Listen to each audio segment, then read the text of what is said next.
extraterrestrials, bodies down there that were over 30 feet tall. Everything down there is just going to destroy organized religion as we know it, of not only religious artifacts and extraterrestrial artifacts, but it's also got a lot of amazing tools in there that we could use.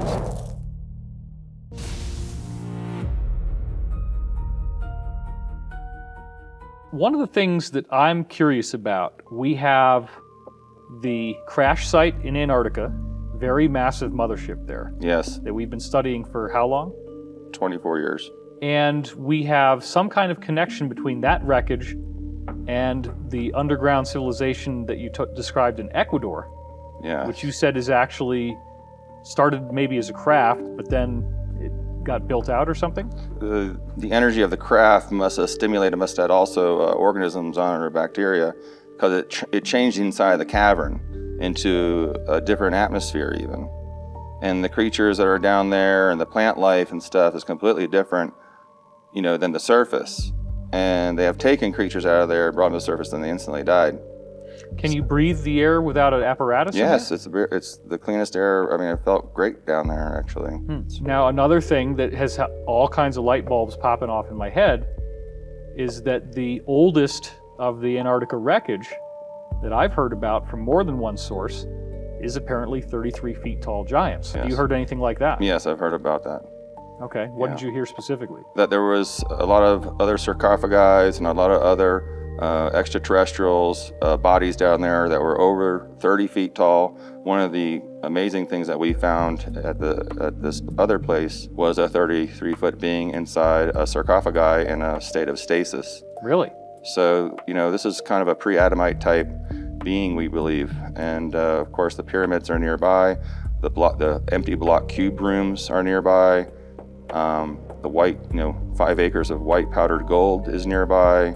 And this is where the steps descend down into the hollowed out meteorite, or whatever you want to call it, the hollowed out earth rock that is suspended around aquifer. Right. They're trying to build a story now behind everything and slowly release it to the public in a very calm way, because it goes against, of course, all the stuff that we've been brought up to believe as far as where we come from in religion. So they're going to just slowly, seep these things out. One of the insiders I spoke to said that there was a dark agenda to some degree for disclosing Antarctica. They felt that it would be able to create a religious war. Well, everything down there is just going to destroy organized religion as we know it. Why do you think it would? I mean, because they have found tablets and information and intelligence down there that it's proving, the history of Mars and the moon and the history of this area of the universe. I'll say this area of the universe. That being brought up would cause probably a huge conflict, and that's what they're worried about. So, I mean, it doesn't necessarily mean that Jesus was fake or Moses was fake or Muhammad was fake. You're right. I mean, all these avatars have lived here and have been here and have been, these amazing gods and people. If they did bring up everything, let's just say the stories that are being told are not completely told to the full extent. There's gaps and things that are missing, and this will fill all those gaps. And it's like an unfinished book with all the religions. Wow. So this will fill in all those loose gaps, and everyone actually will come correct. But of course, I'm sure some will not. So you're saying that this massive boulder that was found somewhere in America, the undisclosed location, has remains of giants in it? Yes, correct. And could you explain a little bit more?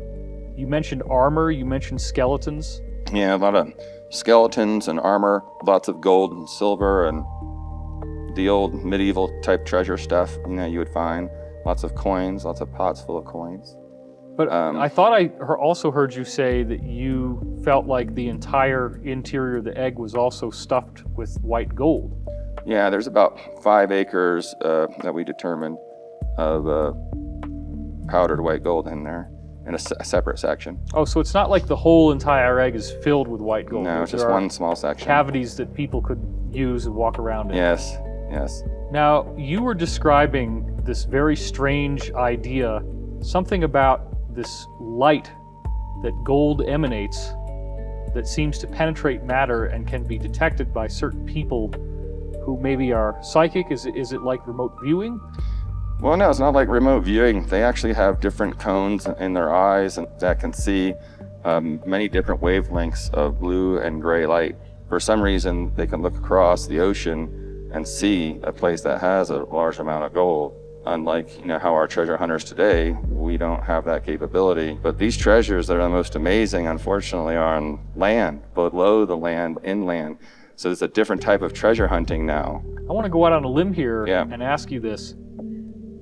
I kind of get the sense what you're saying is that maybe there's a certain strain of extraterrestrial DNA that's seeded into human population, and those people, whether they're aware of it or not, might have a slightly different optical apparatus, slightly different retinal tissue, that if they became aware of what they could do, they could learn that they would see this unusual fluorescence around where gold deposit is. Is that true? It could be not only that, but also that somehow they were downloaded from an extraterrestrial, to increase their vision and have an upgrade.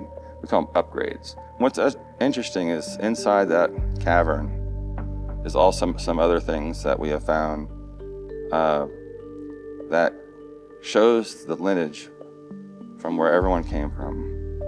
But that's the biggest secret that's down there is the secret to all of us and where we came from, and the lineage of our DNA and what it contains, and also instructions on how to read that DNA, and instructions on how to build stargates and open up portals and things like that. So it's a plethora of not only religious artifacts and extraterrestrial artifacts, but it's also got a lot of amazing tools in there that we could use. If you had those special rods and cones in your eye, what would you see? They see just like we do. However, if they are looking, of course, for something, it's just off, just like one small frequency of light. It just means maybe your shirt, I can see many blues in it. Now, a normal person would just see a blue shirt, but I would see maybe a couple strands of, cotton there or rayon that was a little different. So are you saying that the number of different unique colors Right. that these people can see is more than average? Yes, absolutely. By how much? Well, I know they can see up to 10 different wavelengths of just one color, and I've heard of 20. Wow. So that's a lot. So you're saying that there would be that they can still somehow detect things that would be underground, like a gold vein underground. Because of the flora and the plants and the rocks will emanate from the gold reservoir down there. It seeps up and gives it this special energy, kind of like organite can control, things in the sky, the energy that it gives off. Well, that's one of the things that's so interesting is this idea. Wilhelm Reich, when he was working with orgone energy, apparently started to develop a bluing of his skin. And he often associated orgone energy with a bluish light, where he's finding life spontaneously forming with what he calls bions. And the bions appear as these little blue corpuscles that seemingly come out of nothing and then coalesce into proteins and biological matter. Sure. So if that is the essence of life, then is there some connection between gold and biological life? Well, it's not just gold. Orbitally rearranged monatomic elements is what you want to look at. You want to look at the elements, the elements that we're made up of when we are brought into this world, right, that we need in our DNA to evolve. These things help with aligning the DNA for it to work correctly with the right voltage. If it's not the right voltage, we can't evolve beyond where we're at now.